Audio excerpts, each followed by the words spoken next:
Oi pessoal, tudo bem? Bom dia. A gente vai conversar um pouquinho hoje sobre a sepse.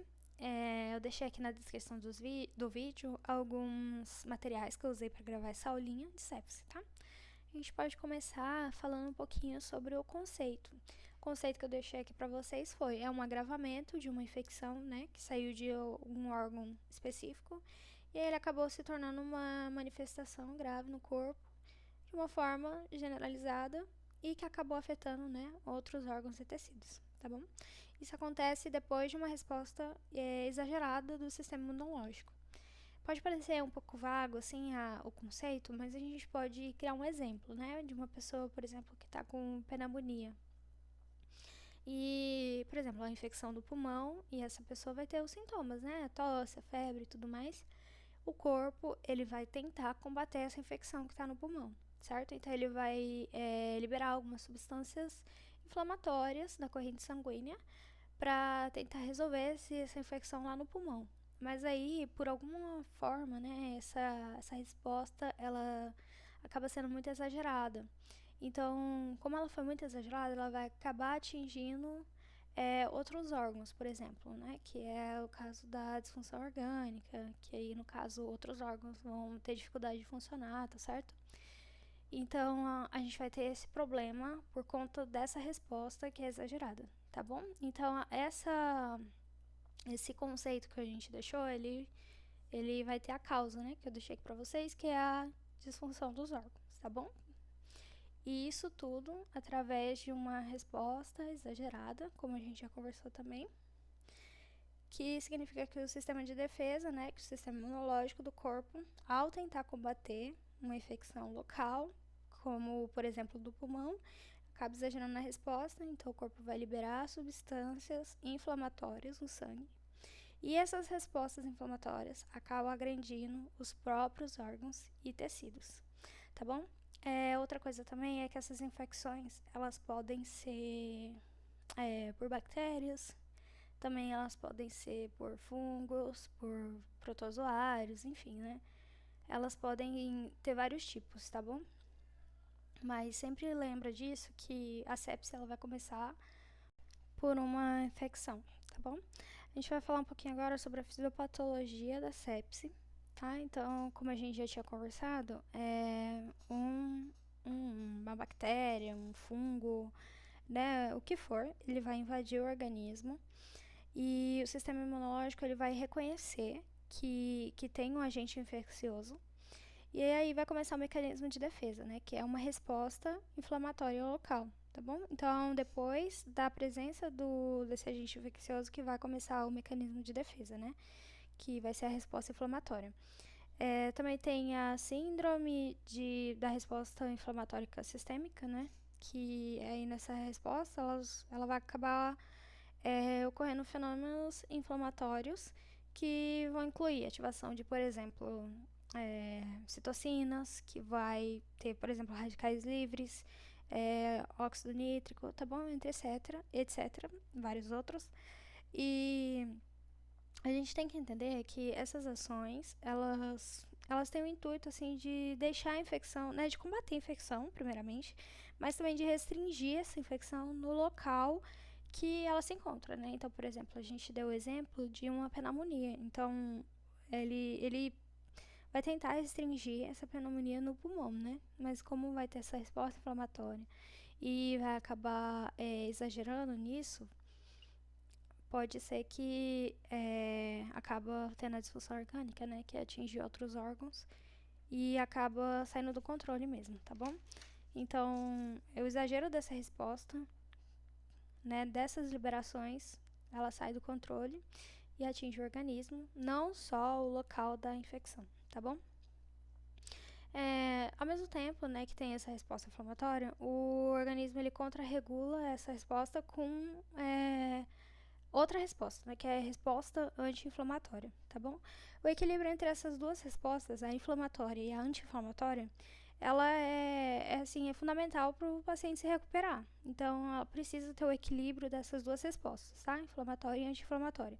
O desequilíbrio entre a resposta inflamatória e a anti-inflamatória é responsável pela, né, que pode causar a disfunção orgânica. Então, quando essas duas respostas elas estão desreguladas, elas estão em desequilíbrio, que acaba podendo causar disfunção orgânica, tá bom? Também, dentro da fisiopatologia, tem a alteração das alterações celulares, né, e circulatórias. E mais pra frente também a gente vai ver que tem dois tipos, né, que é a circulação sistêmica e a microcirculação. Então, pode ser que tenha alterações nas duas, né, na circulação sistêmica e na microcirculação, tá? Com a grande quantidade, né, que foi liberado de citocinas inflamatórias, né, das substâncias inflamatórias, pode, por exemplo, ter o aumento da permeabilidade dos vasos, isso também prejudica a circulação, né, pode ter dano tecidual, e como elas estão permeáveis, o líquido pode sair para fora, ter vasodilatação, tá bom? E como os vasos, eles ficam mais permeáveis, aí esse líquido, né, líquidos, enfim, pode sair para fora, pode causar edema, tá bom? E também pode causar queda da pressão, tá? A gente vai tentar aqui fazer como se fosse um esqueminha pra gente tentar entender essas alterações, tá? Na circulação e na microcirculação. Por exemplo, na circulação, a gente pode ter problemas como a hipovolemia, né? E a hipotensão, tá? Alterações microcelulares, né? Que podem também ter redução da densidade capilar, por exemplo. Pode ter casos assim de trombose na microcirculação, tá? Alteração na viscosidade, na composição das células também, das células sanguíneas. E o que isso pode causar, né? Isso pode causar, por exemplo, a redução da oferta de oxigênio, tá bom? Pode também aumentar o metabolismo anaeróbico, né? Porque como não vão estar recebendo oxigênio, aí pode ter esse aumento do metabolismo anaeróbico. E a hiperlactatemia. Tava tendo dificuldade de falar essa palavra, mas pode ter o aumento do lactato também, tá bom? Aí vamos tentar falar essa palavra de novo, gente. A hiperlactatemia, é isso. Também é atribuída à sepse, né, por conta do metabolismo anaeróbico e também da má perfusão, né? Então, se tiver aumento do lactato, pode indicar isso, tá? E a gente vai falar um pouquinho sobre o diagnóstico agora, tá bom? Primeiro tá aqui infecção, porque uma coisa que tem que estar bem clara é que a sepse, ela é a disfunção orgânica, né, causada pela infecção. Então, esse paciente ele tem que ter uma infecção ou uma infecção fortemente suspeita, tá bom? Seja lá pneumonia, seja lá infecção urinária, enfim, entre outras infecções, mas ela precisa de uma infecção e disfunção orgânica, tá? Aí, pra ver se está com disfunção orgânica, né, averiguar isso, é feito pelo marcador de disfunção, que é chamado de SOFA. Esse SOFA, ele é uma escala, né, que avalia alguns sistemas do corpo. Então, ele vai avaliar dados para averiguar se há alguma alteração em diferentes partes do corpo. Então, por exemplo, ele vai avaliar 6 sistemas. Entre eles está o sistema respiratório, tá? Vamos lá.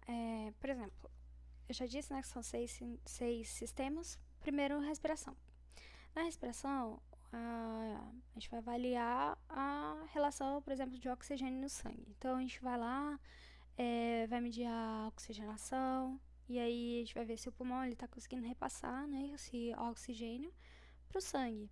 Também o segundo é o de coagulação, né, que é da plaqueta. Então, aqui a gente vai avaliar o risco de sangramento, de coagulação do sangue, tá bom? Se está ocorrendo de uma forma adequada ou desregulada.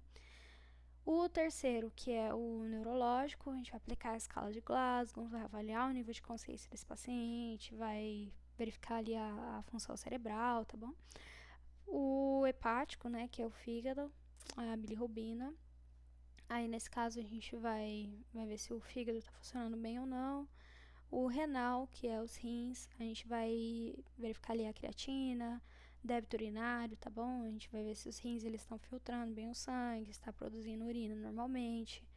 E por último, né, que é o cardiovascular. Cardiovascular vai ser ali a pressão arterial, né, e se há o uso de vasopressor ou não. Indica, né, se o coração está conseguindo manter ali a pressão adequada, tá bom? Aí, esse SOFA, ele é usado, essa escala de SOFA, ele é usado em UTI. Aí existe também o QSOFA, que ele é bem mais simples e ele é feito fora de UTI, né? Então, os critérios são frequência cardíaca maior que 22, pressão sistólica menor que 100 e alteração na consciência, tá? Aí cada item vale 1 ponto.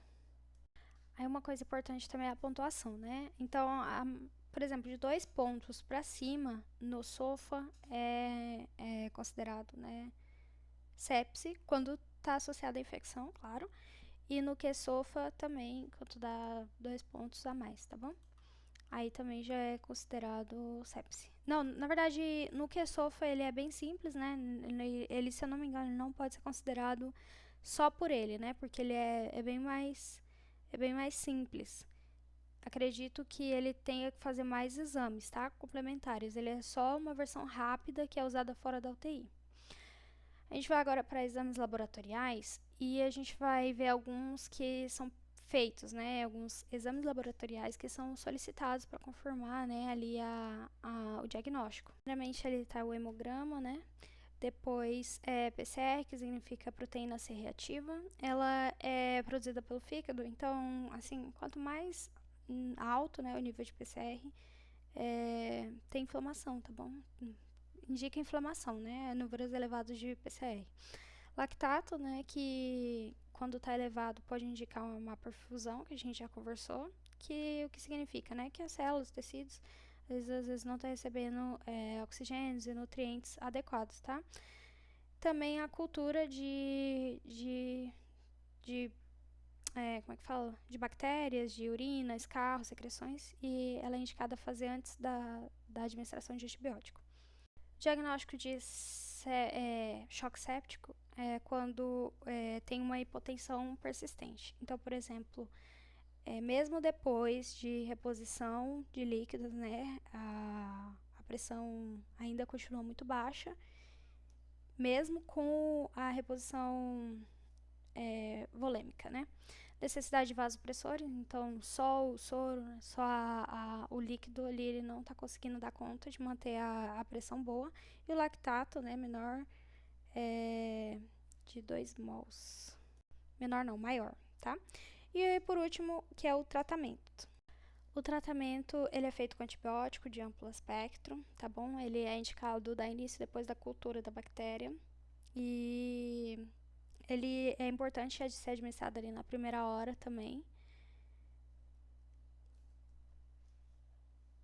Uma coisa que eu acho importante falar é administrar o soro, tá bom? Pra preencher os vasos. Porque como eu acho que eu já disse isso, que a sepse, ela causa vasodilatação, né? Então, ali a pessoa vai ter pressão baixa. E aí, a gente vai fazer a administração ali de soro pra poder manter essa pressão adequada, tá bom? Também fazer a abordagem da infecção, né? Ali o que for preciso, né? Drenar abscessos, tratar cicatrizes, né? Trocar cicatrizes, enfim, fazer desbridamento de feridas, o que for preciso, tá? E por último, avaliar a necessidade de vasopressores, caso a pressão arterial ainda continue baixa.